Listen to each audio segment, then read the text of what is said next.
Thank you, Abraham. I love you, Abraham. Please tell Esther I love her. And if she ever needs help moving furniture, to give me a call. We're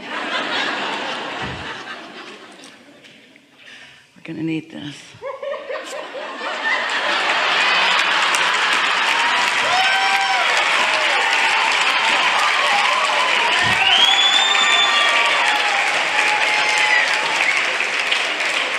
I was serious, you know. A lot of things have been happening since my brother's death this past July. Like, my life is in review. I've been thinking things over, and I've been running into a lot of people from my childhood on. A lot. I'm not sure why. Because thoughts of your childhood have been activated by the experience of your brother making his transition. It isn't because he is thinking about that and you're picking up on him. It's that around the time and subject of his making his transition, you became more contemplative of early days, and you just activated more of those vibrations. And you know then what law of attraction does with that.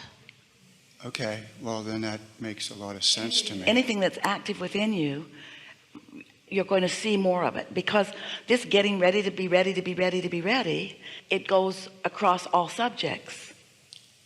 Okay, well then it also explains how growing up was unpleasant at home. It wasn't good. Yeah.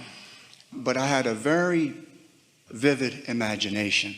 Yes. And if I would see romantic scenes on television, I thought, well, that's love.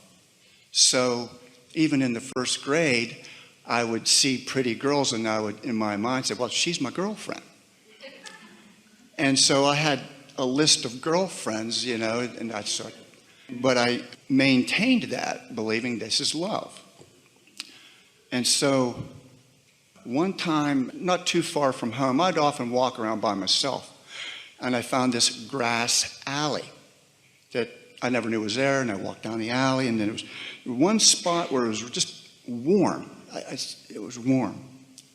And then there was another location, maybe a half mile away. It's just on a corner of a street, same sensation. And so moving forward a little bit, you get into that dating stage, you know, dating different girls. And, well, this is love, I thought, but it really wasn't. Then right before... Well, maybe not, but it was getting ready to get ready to get ready. You can't be other than whatever your point of attraction is, and that's okay. So whatever your point of attraction is then gives you the experience that causes more launching of rockets of desires, and therefore more definition between what your inner being knows you really want and where you are. It's all good. Well, I had no idea of the law of attraction or the rockets of desire. I just would... You don't need to know about gravity not to fall up either. Experience gives you a lot of information, doesn't it? I'm realizing that now. You know, I didn't see how these things were falling into place until that one time I'm walking down towards that corner I'd mentioned. And walking around the corner was the sweetest, prettiest, cutest little kitten girl. I just, you know, it was love at first sight. I knew the girl she was walking with. I get a phone call the next day. Said, this girl likes you. And I'm thinking, wow, you know, I'm really, you know, happy and all that. And so we started dating. And I remember the first time I kissed this girl, I was like, wow, my knees buckle and I'm in love and all that. It was wonderful. But I couldn't date her for long because of, again, problems at home.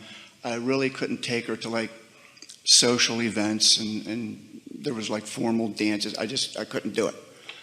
And I was trying to hide from everybody the circumstances I was living with. So I break up with this girl, and I really broke my own heart. And I thought it was all forgotten, but it's sort of coming back. But anyway, what I didn't understand was, as time moved on, I would push love away if it was available. We want to interject something here, Sure. just very briefly. We want you to realize that every time you say I didn't understand, you're speaking from a place of now understanding, and it serves you to speak from your now understanding place as much as you can, because whenever from a place of understanding you say then I didn't understand, you introduce resistance into what you now understand. Yeah. That's why looking back is usually not very productive or satisfying. But continue. Eventually I happened to come across who would become my wife and still is, and I'm very blessed. I've had a wonderful life with her, but again, I can look back and see opportunities to correct mistakes that I missed out on. I didn't realize that. But here's the thing. The universe was just constantly. We really want you to feel the futility of that, the futility of looking back, the unproductiveness, the not benefit of looking back and pinpointing a missed opportunity, because there is no such thing, because you're offering a vibration and that's what you're ready for. And so your work constantly is to feel satisfaction in what you are receiving, because that's what you're ready for, at the same time sending off rockets of desire for more. It goes exactly like this. So here you stand, life's coming to you, you're acknowledging life as it comes, and from it you are discerning what you do want and what you don't want, what you don't want and what you do want, and launching these rockets even at less than really aware consciousness. In other words, you aren't often even saying the words, but an experience of knowing what you don't want, there is a natural knowing of what you do want. And so you launch that rocket and it becomes a part of your vibrational reality, where it is tended to is not quite the right word, because we don't want you to feel that you're being protected, but your inner being is embracing and becoming and constantly aware of all of the components that you've been asking for. Now, you're never a vibrational match to what you want when it has been born out of your awareness of what you don't want, because what you don't want is your dominant vibration. But in time, those feelings of warm corners can call you toward more of what you want. In other words, as you feel an impulse that feels good to you and you follow it, then you often become a vibrational match to what you do want, without even consciously really being aware that you've accomplished that. And in doing so, you move to a different vibrational stance, where now your point of attraction has shifted enough that you now let in more of what you do want. And so you have a manifestation, because you got ready to be ready to be ready to be ready, and then now it manifests. Well, with that manifestation comes the satisfaction of the manifestation, of course, but also a new set of contrasting experiences that causes more launching of more desire, and on it goes. So you're not ready for it, and then you are, and then you get it, and then you ask for more, which you're not ready for, but then you get ready for it, and then it manifests.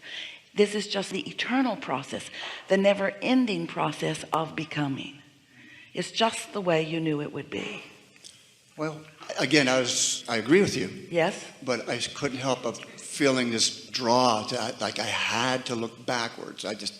That again, when I mentioned these two spots where I was feeling, well, that one other spot, that grass alley, was right behind this girl's house. I didn't even know that. And it never occurred to me till within recent weeks how, again, the law of attraction has been following. Can you hear us when we say, so we'll go back there with you, and we will for a brief moment feel the discord of your family life, and from it we will recognize your often launching of a powerful desire for a life more like the ones you saw on television and not like the one you were living at home. That was a steady stream of rocket firing that you were putting into your vortex. And then there comes a person who, in her alignment and in her awareness of you and in her sensitivity to a pure heart and a sweet being, she found appreciation for you, genuine appreciation for you. And can you feel that at that stage of your life, and at that experience of your asking, that's what you were asking for. You were not asking at that point in your life for the long-term happily ever after. This is a person that I will walk with forevermore. That's not what you were asking for. That's not what you were ready for. And that's not what happened. But what you were ready for was someone to see you from a perspective of source. What you were ready for is someone to flow some genuine appreciation towards you. What you were ready for was to recognize that you are lovable and that you are worthy and that you are valuable, that you are valued. That is what you were ready for, and that is what you received. And there was no missed opportunity. There was no lost love. There was nothing that you missed out on. It was perfect as it was. Yeah. Thank you. I did need some clarity on that. And so the impulse that you were feeling, and we really are appreciating and enjoying your vivid memory of how those spots felt. Those spots where someone who was appreciating you spent a good deal of time. And you know, when we're talking about, we never cease to talk about it these days, of being in the receiving mode and feeling an impulse. That impulse for you at those times was translated into that feeling of, I just want to go there. It was a feeling of satisfaction. You described it as warm. We want to be more general and call it, it was a satisfying feeling. And these are clues, isn't quite the right word, but messages that your inner being is sending you constantly. How are you going to know what path to follow? Your inner being is calling you and projecting to you continual messages and information about what would feel good to you and what would feel good to you and what would feel good to you and what would feel good to you and what would feel good to you. And the thing that is really interesting is that even all these years later, those moments of being in the receiving mode and actually translating that message into an impulse, ooh, this feels good here, still feels to you like such a rare thing that it stands out vividly in your mind. And we want for all of you, for those feelings to not be rare, but to just be common. Excuse me, I gotta go follow my warm feeling. I'll talk to you later. I'd really like to stay and visit, but my warm feeling's going this way. See you later.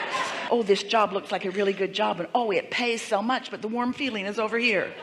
We're not kidding. The whole message that we are offering is that you are an extension of source energy of an inner being, and that inner being knows who you are and is the furthest evolution of who you are and is constantly